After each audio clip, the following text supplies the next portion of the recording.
Bonjour Monsieur Braun. Bonjour Monsieur le Ministre. Bonjour, bonjour. Désolé de ce léger retard. Mais comme vous pouvez le constater, je suis toujours là. Et je compte bien rester. Eh bien,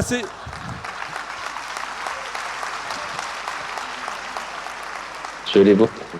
c'est une très bonne nouvelle parce que nous aussi on est là et on est nombreux puisqu'on est 1500 à Saint-Malo.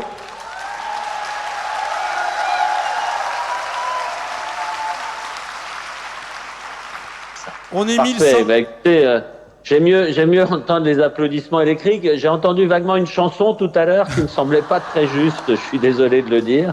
Ouais, et depuis ce temps-là, il pleut à Saint-Malo naturellement. Saint-Malo est magnifique même quand il pleut. Alors, naturellement, 1500 congressistes, c'est un record pour le mouvement d'Avec Santé. Et on est content parce que c'est la deuxième fois qu'un ministre participe aux rencontres. Mais ce n'est que la deuxième fois, alors qu'on est à la 12e ou 13e édition. Donc votre présence est très symbolique et très importante pour nous. Alors, on va naturellement parler de MSP qui avancent, qui innovent, qui construisent l'offre de santé de demain. Et ce, malgré la crise de l'offre de santé, la crise du monde de la santé, une crise profonde, une crise avec aussi un bouleversement du sens, des questionnements sur le sens de notre travail, de nos missions, avec aussi un contexte où le repli corporatiste est mis parfois trop en avant, un contexte aussi où malheureusement des négociations conventionnelles ont échoué, et même avec certains qui appellent au déconventionnement, ce qui n'est pas sans poser de questions, alors que les besoins de la population sont croissants, notamment en termes d'accès aux soins. Alors, je ne sais pas ce qu'il vient faire Jacques Frichet là-dedans. La photo de Jacques, je ne vois pas ce qu'il vient faire. Alors que les besoins de la population sont croissants, alors que l'accès aux soins est de plus en plus compliqué et difficile dans pas mal de régions et même un peu partout, même dans les zones très urbaines, que le développement des pathologies chroniques est au rendez-vous, que le vieillissement de la population est aussi là, et que la précarité, avec une crise que nous traversons, est aussi prégnante. Nous savons que notre système de santé est malade, mais quand on est malade, on ne peut pas se contenter d'un diagnostic. Il faut un électrochoc, on en est là. Et clairement, les maisons de santé peuvent être aussi contribuer à réaliser cet électrochoc. Il faut, comme vous l'avez suggéré, une refondation, mais une refondation qui ne peut pas se limiter à seulement des pansements. Alors avant d'entendre les questions des professionnels de santé, des maisons de santé, petite question. Comment ça va? Comment allez-vous, Monsieur le Ministre? Écoutez, merci déjà de cette invitation. J'aurais bien sûr préféré être présent avec vous, mais bon, la technique nous permet heureusement de pouvoir être là, même à distance. Alors, un système de santé qui est malade, je rejoins votre diagnostic, vous le savez. J'aime bien l'image d'électrochoc. Je pense que je vais la reprendre.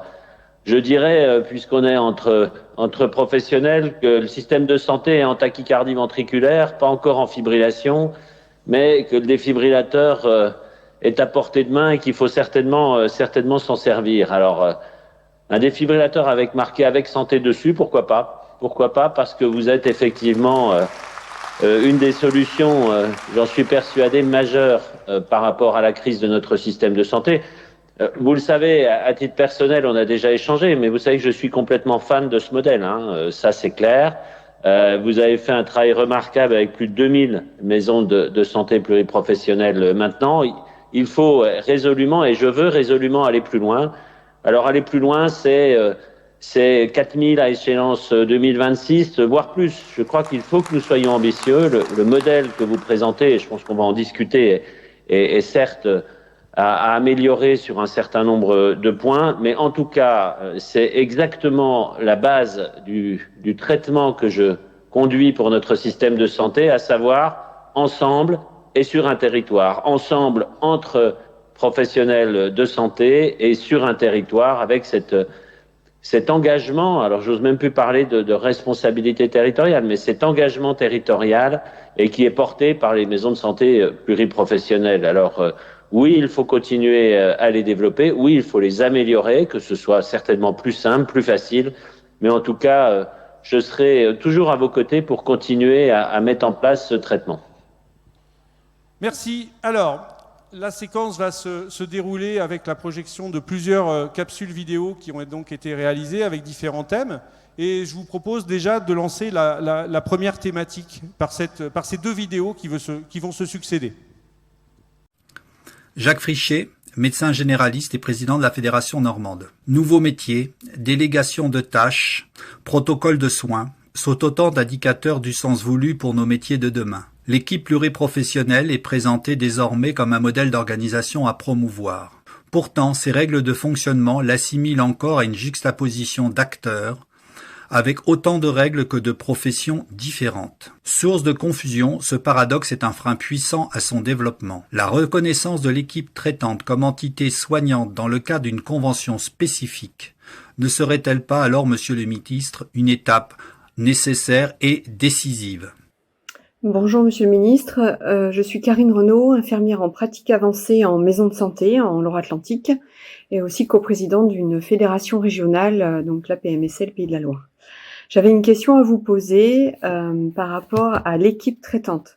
Cette expression a été utilisée à plusieurs reprises là, dans ces dernières semaines, voire ces derniers mois, même par le président Emmanuel Macron. J'aurais voulu savoir ce que vous entendez par équipe traitante, sa définition pour vous. Est-ce que ça change des choses dans l'organisation des soins, dans l'organisation du parcours du patient? Est-ce que ça change quelque chose dans la porte d'entrée au patient? Alors, Monsieur le Ministre, vous avez dit tout à l'heure en introduction que vous croyez dans ces équipes. Et vous avez même, la semaine dernière, dans le Parisien, le magazine du Parisien, vous avez dit l'avenir de notre système de santé, c'est l'équipe. Qui, dans vos vœux, vous avez, comme le président, évoqué l'accès à une équipe traitante. Alors, comment on va vers ces 4000 maisons de santé? Quelle est votre feuille de route pour y arriver? Vous savez, ma feuille de route, elle est assez simple, hein, dans le sens où l'objectif est fixé et cet objectif, nous l'atteindrons ensemble. Vous le savez, c'est ma façon de fonctionner. C'est sûrement pas de façon pyramidale en descendant de mon bureau du ministère que je vais imposer des règles de fonctionnement, des modes de fonctionnement. C'est bien avec des allers-retours avec vous, avec les professionnels de terrain, que je veux construire ce système de santé de demain. Alors, l'équipe traitante, oui, ça veut tout dire et ça veut rien dire, si je peux me permettre. Ça veut tout dire parce que ça veut bien dire que nous allons travailler dans un cadre d'une équipe. Cette équipe, elle est autour du médecin traitant, bien entendu, j'ai eu l'occasion de le dire, autour du ou des médecins traitants. C'est ça qui reste encore à construire avec les autres professionnels de santé. La porte est ouverte, hein, et moi je suis prêt à faire toutes les évolutions nécessaires avec vous pour aller dans cette logique. Cette logique, c'est une logique de proximité, c'est une logique territoriale et c'est une logique de coordination. C'est ça l'équipe traitante. L'équipe traitante, elle est dans un territoire, à proximité des patients, coordonnée par le médecin traitant qui garde quand même son rôle, maintenant je dirais de chef d'orchestre et non plus d'homme orchestre. C'est-à-dire qu'il coordonne l'ensemble des prises en charge. Bien sûr, il assure lui-même en tant que tel les prises en charge relevant de son cadre, hein, mais c'est vraiment aussi ce travail de coordination et cette équipe qui, dans mon idée, peut être aussi fluctuante. Elle peut être fluctuante en fonction des pathologies, des parcours de soins, des territoires. Donc pas de cadre rigide, mais en tout cas un cadre à construire pour qu'il soit adapté à chaque territoire. Et puis derrière, bien sûr, il va falloir qu'on mette en face un modèle de fonctionnement spécifique, voire un modèle de financement. La porte est largement ouverte, mais en tout cas, l'objectif, c'est bien le territoire, la pluriprofessionnalité et ses équipes autour du médecin traitant. Alors, pour aller plus loin, on voit encore que la dimension d'équipe, elle a du mal à être parfois traduite dans les faits, la reconnaissance et dans les financements. Tout à l'heure, on a eu une table ronde passionnante avec notre partenaire de l'assurance maladie, Thomas Fatome, et avec Marie Daudet. Et on voit quand même que cette équipe, elle a parfois du mal à être reconnue en tant qu'équipe, en tant que groupe pluriprofessionnel. On le voit notamment, on en a parlé tout à l'heure, mais on aimerait bien avoir votre avis là-dessus, sur, par exemple, la reconnaissance des assistants médicaux qui se font plutôt une contractualisation à titre individuel plutôt qu'au nom de l'équipe. On le voit pour l'engagement des infirmières de santé publique qui se font là aussi à titre individuel et pas forcément au nom de l'équipe, même si elles interviennent au bénéfice de toute l'équipe et surtout au bénéfice de toute la patientèle de la maison de santé. On le voit avec la difficulté pour reconnaître des actes d'équipe et le financement d'actes d'équipe. On le voit même dans cette problématique, on l'a illustré tout à l'heure, de patients sans médecin traitant et quelque part, on sait que dans ces pathologies chroniques, l'accès à une équipe traitante, à une équipe pluriprofessionnelle est absolument indispensable pour assurer la prise en charge, une prise en charge adaptée, un projet de santé adapté et surtout une continuité. Et puis, on le voit aussi même pour la réponse aux soins non programmés en pluriprofessionnel ou l'intégration dans des dispositifs tels que le SAS. Là, on a encore cette difficulté, même dans la communication du ministère, à parler d'équipe, d'accès à une équipe plutôt qu'on est encore dans un modèle où on accède à un médecin. Et quelque part aussi, certes, l'équipe autour du médecin, mais le médecin fait partie de l'équipe comme tout professionnel de la maison de santé.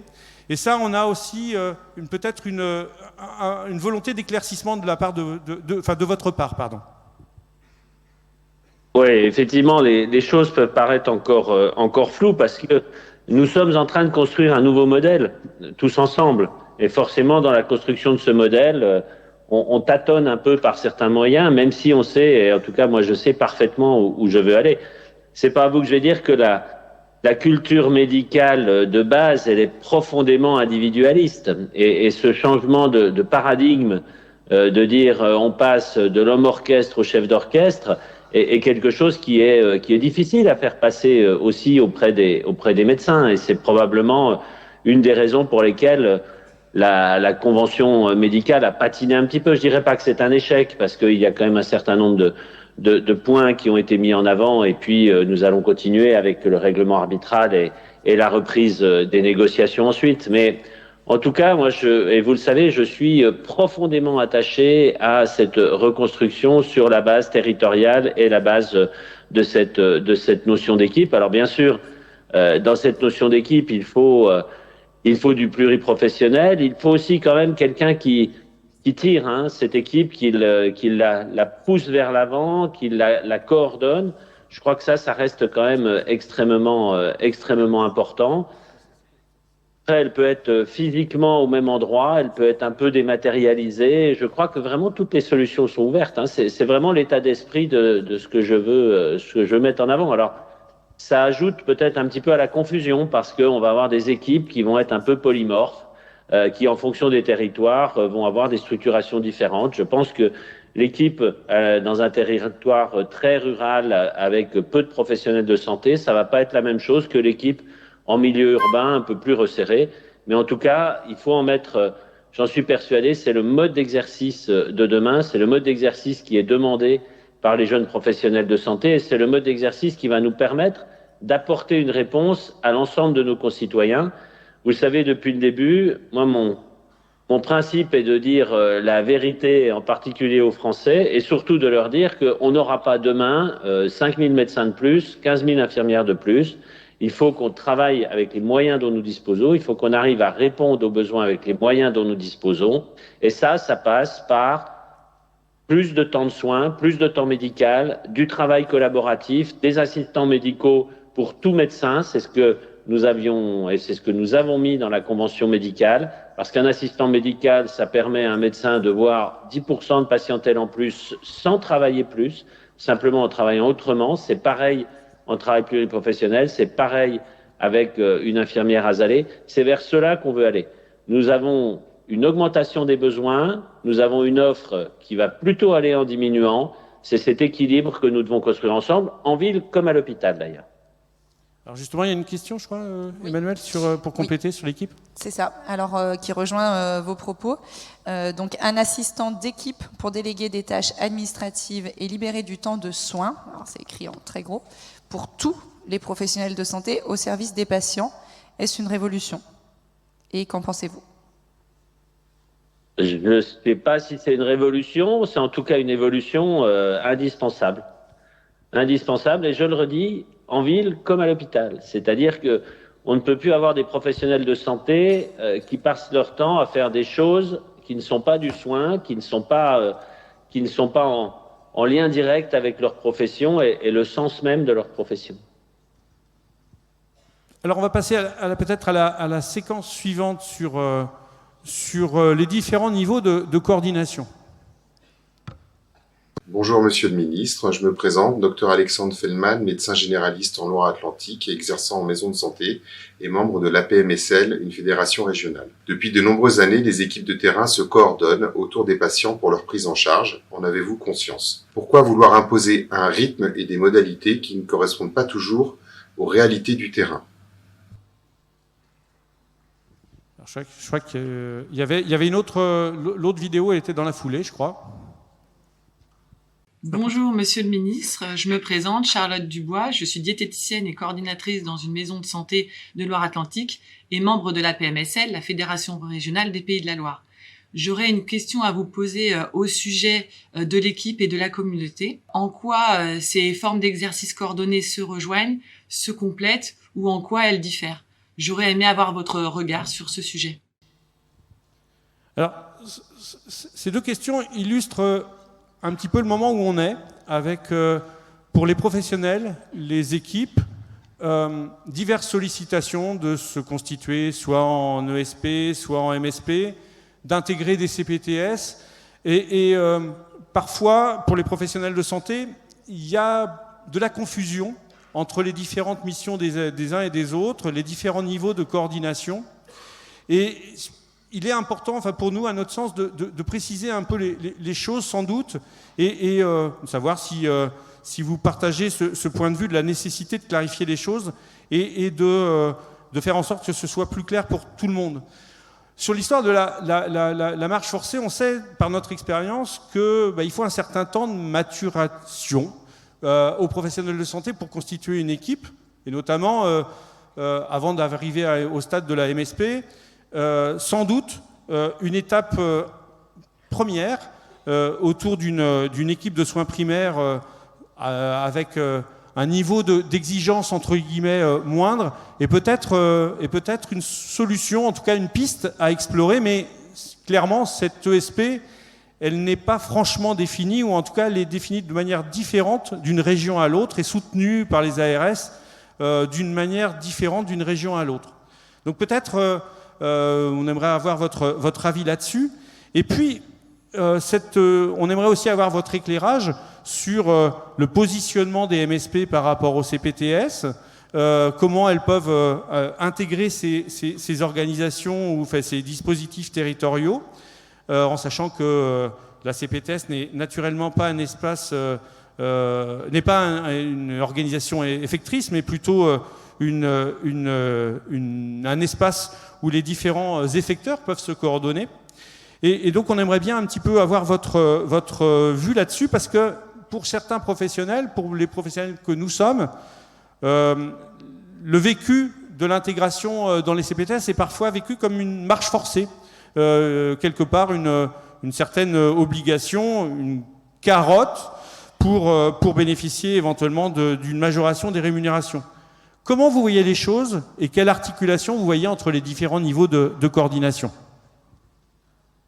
Je vous rejoins sur la complexité du maillage, mais cette complexité du maillage, elle est liée aussi à la complexité de notre territoire national et avec des organisations qui peuvent être tout à fait différentes d'un endroit à l'autre. Si je voulais être très synthétique, mais bien sûr on pourra développer un peu, je dirais que il y a l'échelon opérationnel et il y a l'échelon de coordination. Pour moi, l'échelon opérationnel, il est au plus près du terrain.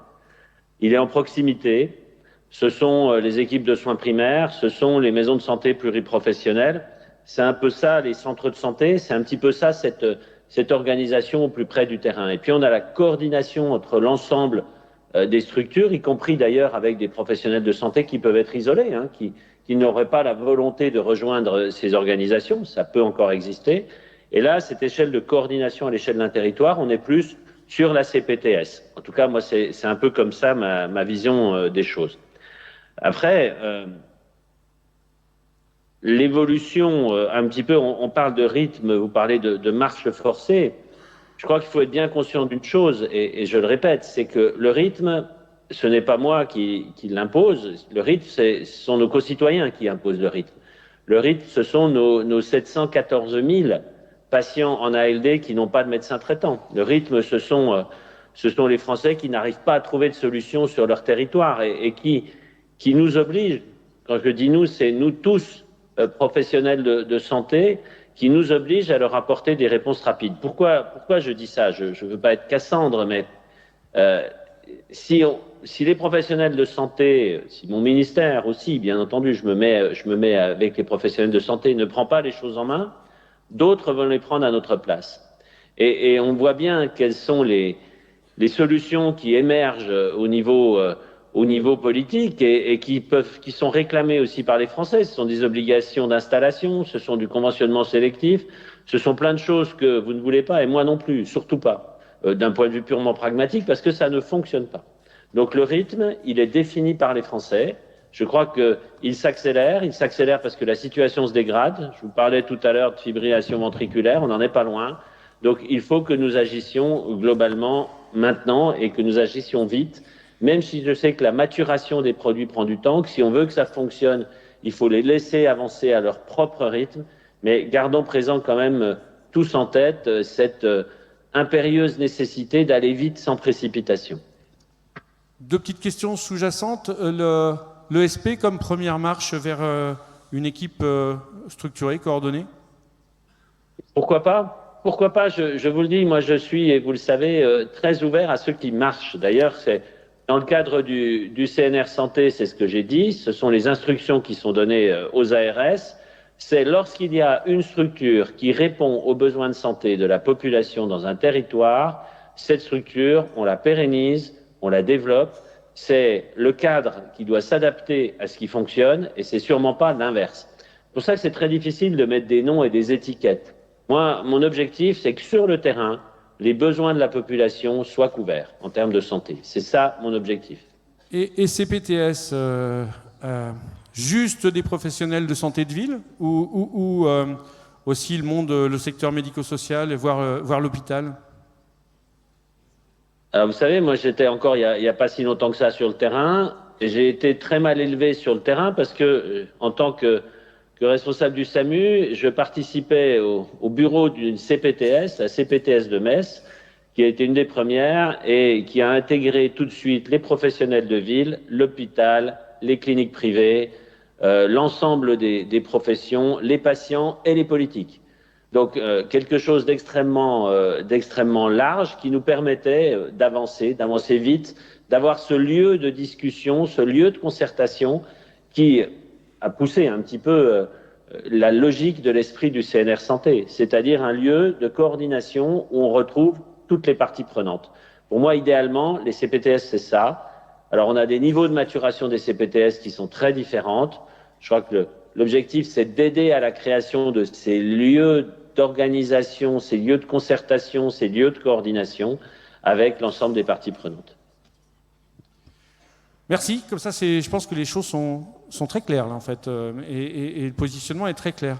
On passe peut-être à une séquence. Il n'y a pas de questions non, pas sur ce sujet-là. Il y a plein de questions après vous, en fait, j'ai l'impression. Ouais, d'accord. On passe sur un sujet qui est particulièrement sensible. C'est celui. Alors nous, on n'aime pas les déserts médicaux. On n'aime pas les déserts tout court, mais on parle plutôt de désert en santé parce que la problématique n'est pas que simplement l'accès au seul médecin traitant. C'est plus une problématique souvent d'accès à des professionnels de santé, de soins primaires. Et donc, du coup, on va parler désert en santé. Monsieur le ministre, bonjour. Madame Saïd Novan Fatima, je suis infirmière et je préside la Fédération des maisons de santé d'Île-de-France. J'exerce en MSP en zone urbaine. La stratégie tremplin développée par la FEMASIF doit permettre l'implantation de nouvelles MSP dans les déserts en santé. C'est grâce au dynamisme et à l'implication des équipes que les territoires deviennent attractifs pour les professionnels. L'ARS Île-de-France a validé et s'est engagée à financer ce projet. Donc, ma question aujourd'hui, c'est comment reconnaître cet engagement d'intérêt général dans toute la France et, évidemment, valoriser les équipes qui le portent. Alors, cette question, enfin, je pense qu'elle appelle même une autre question apparemment de... Oui, en effet. Alors, les prix de l'immobilier dans les zones urbaines rendent compliqué, voire impossible, la création des maisons de santé. Exemple d'Angoulême. Quelles aides pour un désert urbain? Donc c'est vrai qu'on a vu que l'implantation des maisons de santé, ça a été fortement soutenu par les pouvoirs, par les collectivités locales ou régionales ou les pouvoirs publics dans les zones en désert en santé, mais maintenant il y a des déserts en santé partout, y compris dans les zones urbaines. Or, construire du bâti dans une zone urbaine, c'est des problématiques qui sont spécifiques.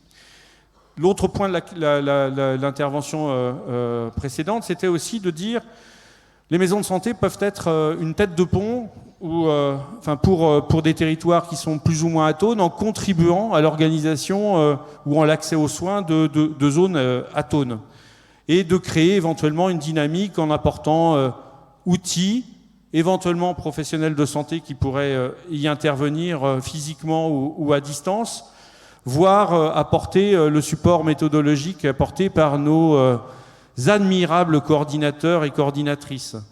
Mais pour ça, il faut aussi de la reconnaissance de ces équipes tête de pont. Et pour l'instant, c'est pas avec le seul financement des professionnels de santé, voire dans l'actuel ACI des MSP, que cette mission peut être assumée. Alors comment vous voyez les choses pour qu'on aboutisse peut-être à une évolution sur ce sujet ?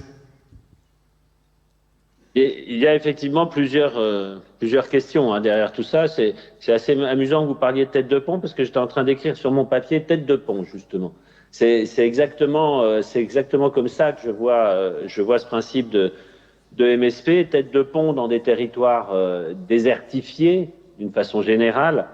Alors je ne veux pas donner l'exemple que vous connaissez mieux que moi qui est celui de Cran, mais tête de pont pour la réponse sur le terrain, tête de pont pour l'hôpital local, tête de pont pour l'EHPAD. Enfin, je crois que vraiment le terme va bien. Alors, vous me tendez la perche pour vous dire que cet engagement à l'échelle d'un territoire pour l'intérêt général, c'est un des éléments clés de la convention médicale que j'aurais aimé que nous puissions signer plus vite, avec une valorisation des professionnels qui s'engagent dans cette logique. Peut-être que nous irons d'ailleurs sur une valorisation différente, une valorisation d'équipe. Les choses restent ouvertes, mais en tout cas, l'esprit reste le même. Il faut valoriser ceux qui s'engagent sur cette responsabilité territoriale, pour faire relativement simple, ou pour cet intérêt général. En ce qui concerne le bâti, en fait, et c'est une question qui est essentielle et partout où je me suis déplacé, j'ai vu effectivement l'engagement des collectivités locales, voire des collectivités territoriales pour favoriser ces implantations de professionnels de santé avec chaque fois la même logique. Je le dis et je le redis aux élus à chaque fois, quand les élus construisent un projet avec des professionnels de santé, ça marche et ça continue à fonctionner. Quand ils le construisent en espérant faire venir des professionnels de santé, ça marche pas. Parce qu'il faut bien sûr construire avec les professionnels pour que ça fonctionne. Dans ce cadre-là, je travaille actuellement, je peux vous le dire là, sur un contrat État-région pour justement contractualiser avec les régions, avec les collectivités, pour que cet apport immobilier puisse être fait par les régions et qu'on facilite les installations dans ces zones complètement désertifiées. Et avec des très très belles réussites que j'ai pu voir, où dans cette maison de santé pluriprofessionnelle, on a même installé les maisons France Service, où on a un guichet de la caisse d'assurance maladie, voire un guichet de la MSA dans les territoires ruraux. Donc on voit bien qu'on a là aussi ce modèle qui émerge de tout ce qu'on voit à travers la France et qui fonctionne, qui permet de redynamiser des secteurs, de regrouper là aussi en un point les professionnels de santé, et les élus comprennent aussi maintenant que quand il y a plusieurs villages autour, chaque village n'aura pas son professionnel, il vaut mieux qu'ils se mettent d'accord pour que tous les professionnels se regroupent à un endroit et qu'ils soient tous d'accord sur cet endroit. Des systèmes de minibus pour aller chercher les patients âgés, les amener en consultation. Bref, on voit un foisonnement d'idées autour de ces têtes de pont que sont les maisons de santé pluriprofessionnelles. Et moi, je veux accompagner ce foisonnement d'idées et cette mise en place. Alors, foisonnement d'idées, on sait que dans les maisons de santé, ça manque pas. Et puis, l'innovation, ça nous fait pas peur. Bon, par contre, il faudra quand même vraiment travailler ce niveau de reconnaissance des MSP tête de pont si on veut y arriver. Pas de questions complémentaires? Non. Alors, après, vous en avez plein. Ouais. Ah oui, après, il y en aura d'autres. On va passer à la séquence suivante, qui est plus sur les aspects justement d'innovation. La transition, elle est toute faite. Monsieur le ministre, grâce à l'expérimentation IPEP, nous avons pu étendre l'équipe de la MSP pour prendre en charge la santé du territoire. Elle finance son surcoût immobilier et l'amélioration de l'accès et de la qualité des soins. Elle a permis, entre autres, l'installation d'une IPA libérale malgré un modèle économique fragile, l'accès aux soins pour des personnes précaires, un parcours dermatologique complet suite au départ des dernières dermatologues de la Nièvre, des missions innovantes pour des infirmières libérales, le renforcement de l'accueil et de l'accès téléphonique par les secrétaires grâce à l'outil Med4Med, l'organisation de l'accueil de 4 internes simultanément, des actions mutualisées avec le centre social pour la santé de la population. L'article 51 s'arrête. Pourrons-nous compter sur la pérennisation du financement à la qualité et à l'intéressement? Ce financement s'est révélé très positif pour la santé de la population et la qualité de vie au travail des professionnels de notre village. C'est une question qu'on a posée tout à l'heure à Thomas Fatome et à Marie Daudet, mais on voulait vous la reposer parce que ces articles 51, toutes ces expérimentations qui traduisent la volonté d'innover des équipes, sont aussi la traduction que ces équipes sont prêtes à déroger aux règles habituelles, à contourner aussi parfois les modalités de financement habituelles et notamment ne pas se contenter du seul paiement à l'acte parce qu'on sait aussi que le paiement à l'acte ne suffit pas. D'ailleurs, c'est même pour ça que la CI existe aussi parce que c'est clairement un appui fort aux structures.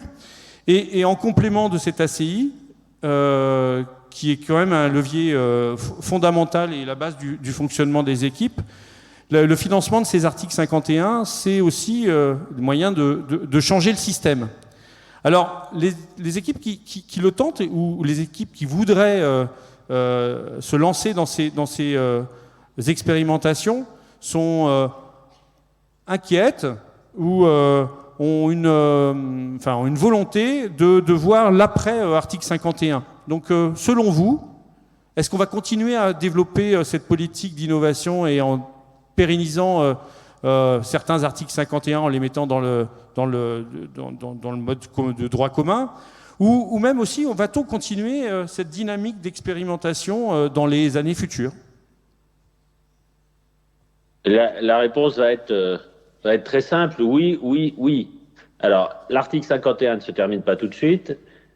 Les bonnes expérimentations de l'article 51, et c'est le principe de cet article 51, d'avoir suivi pendant 3 ans jusqu'à une évaluation. Lorsque l'évaluation est positive, les articles 51 seront pérennisés, seront généralisés. C'est l'objet du financement de la sécurité sociale pour l'année prochaine, ce fameux PLFSS pour 2024, qui va nous permettre justement d'accompagner le financement des articles 51 pérennisés.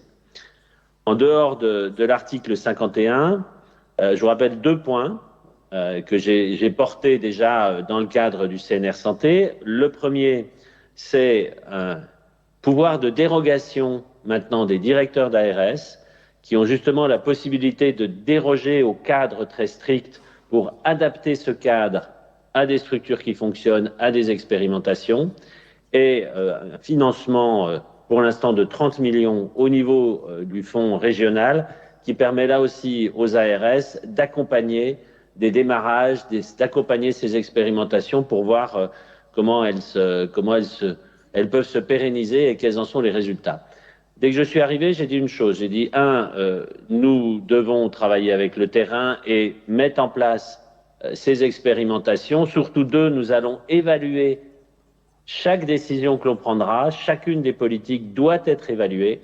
Si c'est positif, on garde. Si c'est négatif, on a le courage d'arrêter.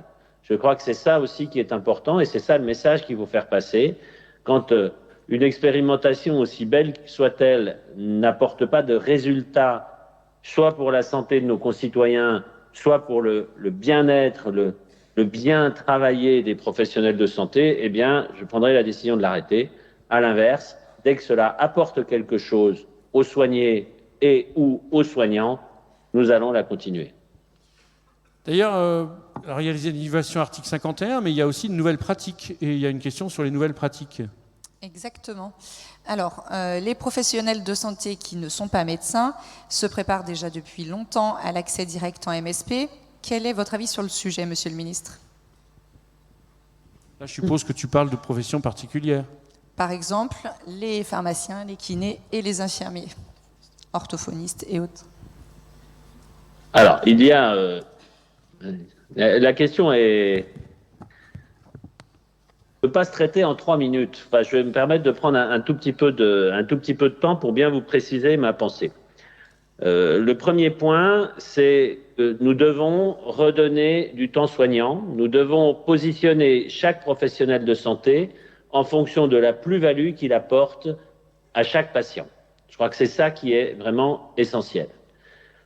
Nous avons ouvert déjà un certain nombre de possibilités pendant la crise qui sont pérennisées. Je pense à la vaccination, par exemple, qui est maintenant possible pour les pharmaciens, pour les infirmiers, pour les sages-femmes.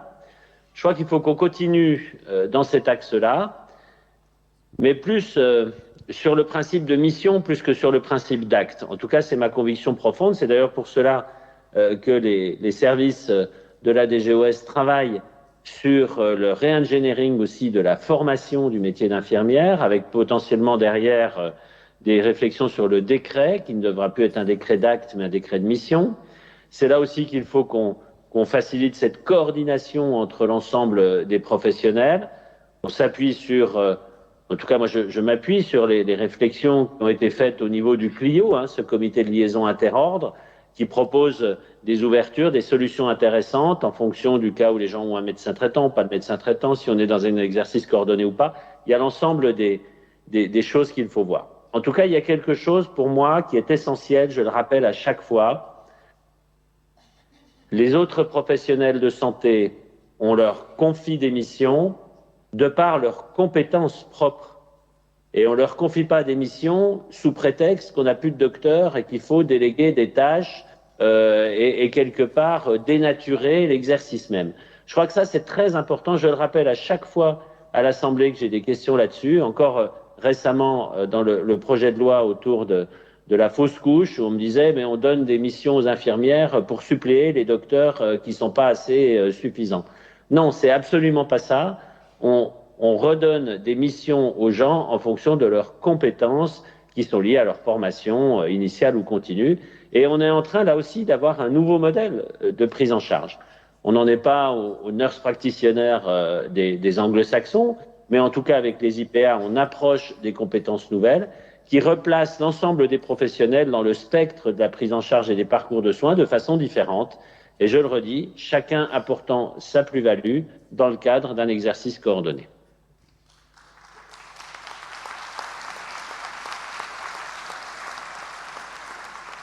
Alors ça, c'est vraiment dans l'ADN des équipes d'apporter chacun sa compétence à un projet commun.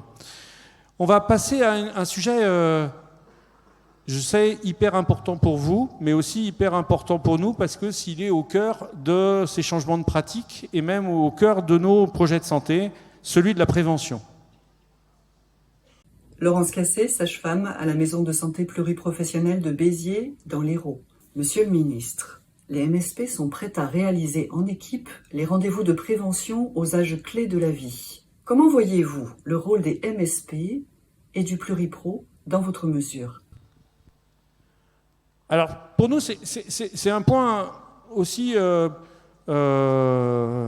hyper important parce que quelque part, on parlait tout à l'heure de chacun apporte sa compétence, et dans les rendez-vous que vous avez proposés à 25 ans, 45 ans et 65 ans, on n'a pas très bien saisi le contenu de ces rendez-vous de prévention, et nous, on a des propositions à faire pour un rendez-vous de prévention, mais sous un regard pluripro.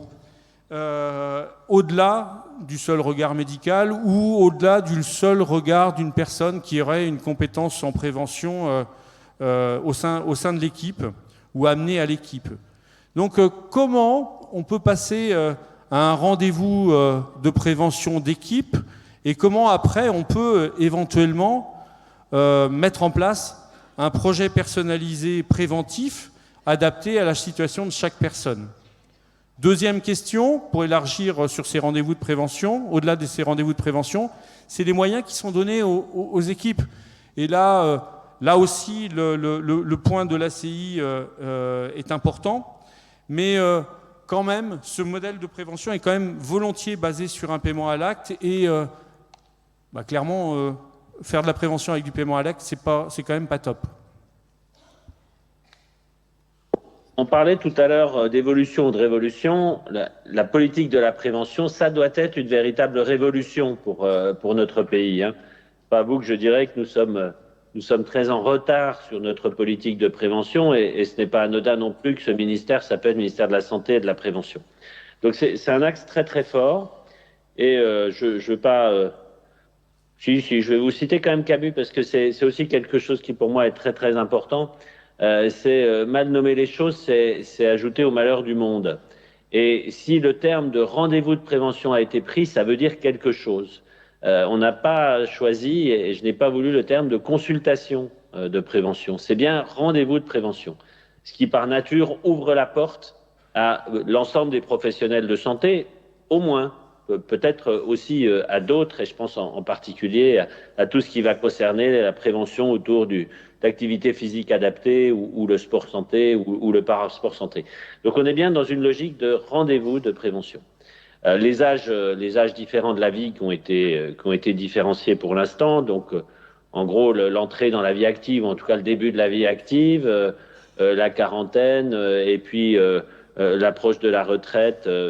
On voit bien qu'on a des axes qui sont clairement identifiés, avec plutôt jeune, tout ce qui est conduite addictive, plutôt autour de la quarantaine, tout ce qui est prévention, dépistage, cancer, et tout ce qui est prévention et dépistage de la perte d'autonomie. Mais autour de cela, on construit plein de choses, bien entendu. Et ces rendez-vous sont encore en cours de construction sur les différents points que l'on veut y mettre. Donc je suis tout à fait preneur de vos idées autour de ces rendez-vous de prévention.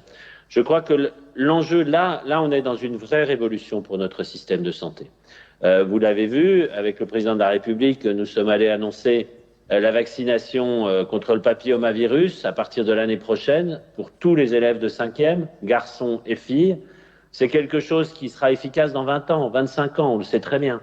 Mais c'est quelque chose qui, dans 20-25 ans, fera disparaître un certain nombre de cancers, et fera disparaître le cancer du col de l'utérus, comme nos collègues australiens sont en train d'arriver à le faire avec un objectif 2030. Donc la prévention est essentielle. 1 euro engagé dans la prévention aujourd'hui, dit l'OMS, et en particulier dans l'activité physique, c'est 2 euros gagnés demain, et je crois que c'est même probablement plus. D'ailleurs, l'exemple HPV et cancer du col de l'utérus est intéressant, puisque c'est le seul exemple où on a quelque chose de chiffré. En ce que coûte le cancer du col de l'utérus tous les ans, c'est de l'ordre de 280 millions d'euros. Et ce que va coûter la vaccination de toute une frange de population, tout un âge de population, qui est plutôt aux alentours de 250 millions d'euros. Donc on voit qu'on gagne même d'un point de vue financier. C'est très utile comme argument vis-à-vis de nos politiques. Mais vraiment, ces rendez-vous de prévention, le président de la République l'a annoncé déjà pendant la campagne électorale. Moi, j'y porte une attention toute particulière. C'est ça la véritable révolution aussi de notre système de santé demain. Et elle se fera avec tout le monde et avec tous les professionnels. Petite question sur le... Oui, alors petite question à Monsieur le Ministre. Alors, elle est intitulée comme ça. Monsieur le Ministre de la Prévention, peut-on innover plus loin que le soin et construire un système de valorisation en équipe de prévention et de promotion de la santé. Comment avoir plus de moyens pour développer des actions de prévention territoriale portées par nos maisons de santé? Vous savez, je le dis toujours, la santé pour moi, c'est la prévention, le dépistage, le soin et les suites et le suivi. C'est ça la prévention. Alors, c'est ça la santé, pardon. En prévention, on a prévention primaire, secondaire, tertiaire. Juste une petite parenthèse pour vous dire que nous avons, en début de semaine, obtenu une grande réussite que nous devons tous partager, qui est le passage dans le droit commun de la télésurveillance également, qui devient un acte remboursé par la sécurité sociale. Je crois que ça, c'était très important. On parlait d'expérimentation tout à l'heure et ça va bien dans le cadre global aussi de la prévention secondaire et tertiaire. Donc oui, il va falloir un financement spécifique de ces actions de prévention. C'est ce que nous sommes en train justement de travailler. C'était aussi, je ne vais pas revenir encore là-dessus, mais dans le cadre de la convention médicale, il y avait ce côté acte qui était amélioré, mais aussi tout ce qui concerne les forfaits et à réfléchir et à mettre en place des financements d'équipe dans ce cadre-là, bien entendu. Alors, au moment où vous parliez, une autre question est arrivée. Monsieur le ministre de la Prévention, envisagez-vous le tiers payant intégral pour les rendez-vous de prévention s'ils sont réalisés en équipe pluriprofessionnelle? Le président de la République a été très clair là-dessus. Il a dit que ces rendez-vous de prévention aux âges clés de la vie seraient entièrement pris en charge. Voilà. Après, il y a le rendez-vous de prévention, c'est une chose. Toutes les actions derrière, je reviens en particulier sur le sport santé, qui est quand même une action de prévention majeure. Je sais que les mutuelles vont travailler avec nous, travaillent déjà avec nous pour structurer cela, bien sûr. Alors, on a encore 2 séquences et la prochaine est sur un point important, la formation pluriprofessionnelle. Bonjour à toutes, bonjour à tous et bonjour Monsieur le Ministre. Je suis David Méreuse, médecin généraliste, installé en maison de santé et maître de stage depuis 10 ans. Je reçois des internes en dernière année et qui n'ont pas de vision claire de l'exercice libéral en équipe. Est-il envisageable, selon vous, d'inclure un stage ambulatoire, pluriprofessionnel, dans le parcours de formation initiale des étudiants en santé ?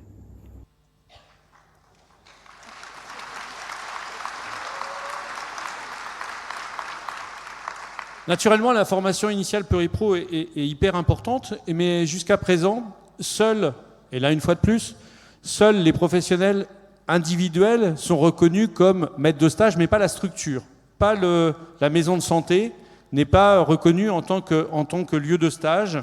Et donc du coup, pour faire du pluripro, c'est quand même, et former au pluripro, ça serait quand même une évolution intéressante que de reconnaître la maison de santé comme un lieu de stage et de formation pluriprofessionnelle.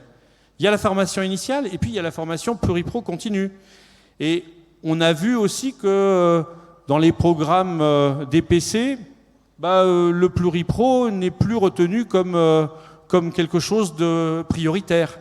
Et d'ailleurs, même la formation des maîtres de stage universitaires voit une portion importante de son budget se rétrécir dans cette formation DPC. Donc comment on peut faire bouger les lignes et véritablement avoir une politique de formation au pluriprofessionnel pour tous les professionnels de soins primaires? Plusieurs questions, plusieurs réponses. La première, n'aura échappé à personne, l'ajout de la 4e année de médecine générale, elle est dans cet objectif d'avoir prioritairement, très prioritairement bien sûr, des stages en ambulatoire. Pourquoi le prioritairement? Parce qu'on peut avoir des jeunes professionnels de santé qui ont un projet qui est particulier, par exemple exercer une partie en médecine scolaire, en médecine du travail, qui leur permettrait d'avoir un de ces 2 stages en dehors de l'exercice ambulatoire strict. Donc l'objectif, il est bien fait pour faire découvrir, pour ceux qui ne l'auraient pas encore découvert, cet exercice de médecine générale en stage ambulatoire, prioritairement là aussi dans des zones difficiles, donc les zones en plus où il y a la plupart du temps des MSP, donc cela tourne bien. Je retiens quand même votre idée, j'avais pas cette analyse-là, mais pendant que vous parliez de faire reconnaître la MSP comme lieu de stage, je me disais, on reconnaît bien un service hospitalier comme lieu de stage. Et effectivement, le parallèle me semble très intéressant. Donc, je vais faire travailler les équipes là-dessus.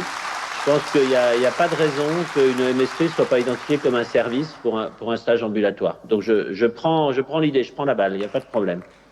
Apparemment, ça fait consensus dans la salle. Je suis surpris. En effet. D'ailleurs, c'est un sujet d'atelier cet après-midi. On a une autre question, Monsieur le Ministre, sur la maîtrise de stage, qui est un levier d'installation dans les territoires, vous le savez, on le sait tous. À quand un financement pérenne dans la maîtrise de stage et pour tous les professionnels de santé? Alors, concernant les stages, vous savez que ma volonté est de faire découvrir les territoires le plus tôt possible dans les études, quelles que soient les études de santé. Le plus tôt possible, ça veut dire faire des formations beaucoup plus dans les territoires que strictement en CHU. Et c'est toute la discussion actuellement et le travail que je mène avec le ministère de l'Enseignement supérieur et de la Recherche, avec les doyens. Je crois que la meilleure chance, enfin je crois pas, je suis persuadé que la meilleure chance pour qu'un jeune s'installe dans un territoire dit sous-doté, c'est qu'il l'ait découvert le plus tôt possible pendant son exercice professionnel, voire mieux, c'est qu'il en soit issu. Et ça, c'est un autre sujet. Pour les formations, je ne vous ai pas donné la réponse tout à l'heure, de maître de stage universitaire, c'est hors quota, bien sûr. Et là aussi, nous avons une question à traiter avec le DPC, mais qui avance bien. Pour que ces étudiants, et je rejoins, vous voyez il me semble qu'il y a une certaine logique dans ce que je vous dis, ce fameux contrat État-région, j'ai pu voir dans mes différents déplacements qu'il y a des MSP plutôt récentes qui sont organisées avec la possibilité de loger sur place des étudiants en santé, d'autres pas. Et c'est là qu'interviennent là aussi les collectivités locales, les collectivités territoriales. J'ai vu à plusieurs endroits qu'elles ont réaménagé des maisons en centre de petites villes pour justement refaire ces internats un petit peu en santé, pour laisser la possibilité aux étudiants de rester sur place. Parce que quand on est étudiant, on paye déjà son appart dans la ville de fac et qu'on lui propose un stage à 150 ou à 200 km, eh bien, c'est pas réalisable s'il n'est pas logé sur place. Donc là aussi, je veux avec les collectivités, on donne cette possibilité pour que les stages se fassent le plus vite possible et dans de bonnes conditions dans les territoires. Alors, la dernière séquence peut-être la plus importante, c'est parce que si on bouge le système de santé, c'est pour et avec les usagers. Et donc, du coup, on va lancer l'intervention suivante. Je suis Thierry Simonin, je suis patient partenaire donc auprès des maisons de santé et de la plateforme d'appui du territoire 3 du Morbihan, c'est le territoire de Lorient-Quimperlé. Seriez-vous prêt à vous engager à créer un statut et des conditions de pratique adéquates permettant une rémunération ainsi que des financements de formation qui favoriseraient l'inclusion et l'intervention de patients partenaires avec un profil ressources et ou formateurs au sein des équipes d'exercice coordonné. Bonjour Monsieur le Ministre, voilà je me présente, je suis Gaëlle Frappier et j'interviens en tant que patiente ressource à la MSP de Clisson dans le 44 en Loire-Atlantique. Au vu de la reconnaissance croissante du patient partenaire par ses pairs et aussi par les professionnels de santé, ne serait-on pas à l'aube d'un nouveau métier ou du moins d'une nouvelle professionnalisation de cette fonction? Alors, patient expert, patient partenaire, patient usager, expérience patient.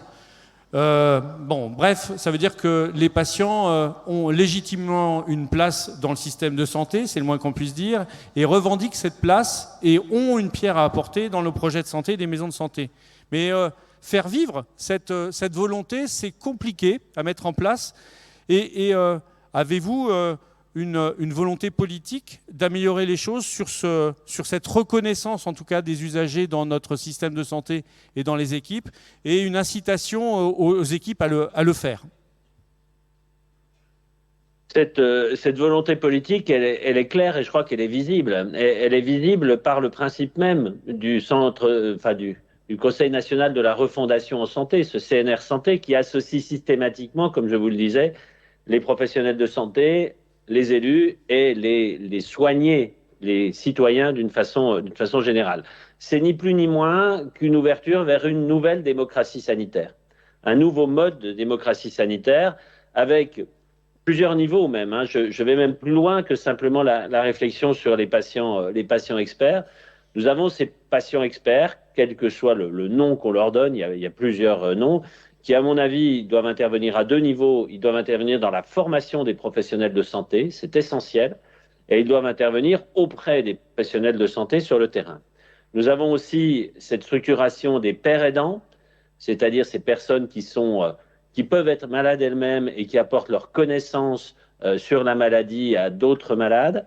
J'ai vu des exemples remarquables, en particulier dans le cadre de la santé mentale aussi, sur ce principe de pair aidant. Donc là aussi, encore une carte sur cette nouvelle démocratie sanitaire. Enfin, la troisième, qui est aussi pour moi très importante, c'est le principe des médiateurs en santé, c'est-à-dire ces non-professionnels de santé qui vont chercher tous nos concitoyens qui sont au-delà de cette frontière de la santé, dans des actions de prévention, mais également dans des actions pour les rapprocher du soin.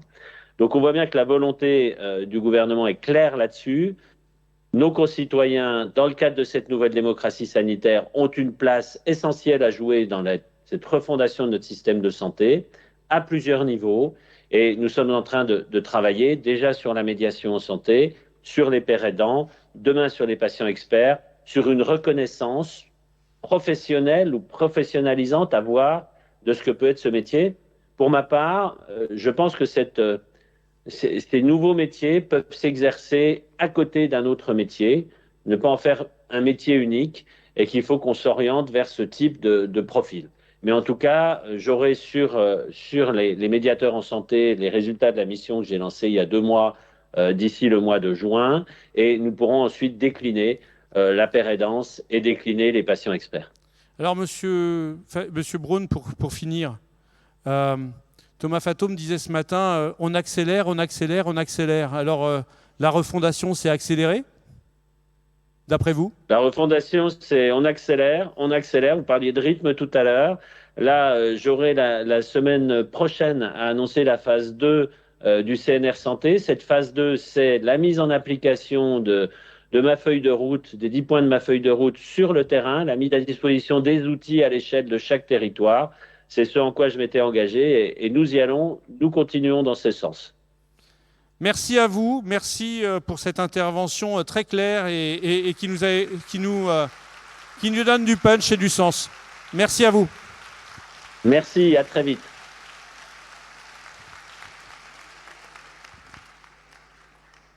Bon, eh ben, ça vous a donné faim, je suis pareil, hein. Eh bien, alors, je ne sais plus, Hugo, c'est quelle heure les ateliers? C'est 14h15 dans les différentes... Alors, vous allez voir qu'il y a des salles d'ateliers où vous allez avoir vraiment des difficultés à vous concentrer, parce que le paysage est magnifique, mais les animateurs seront aussi magnifiques. À tout à l'heure.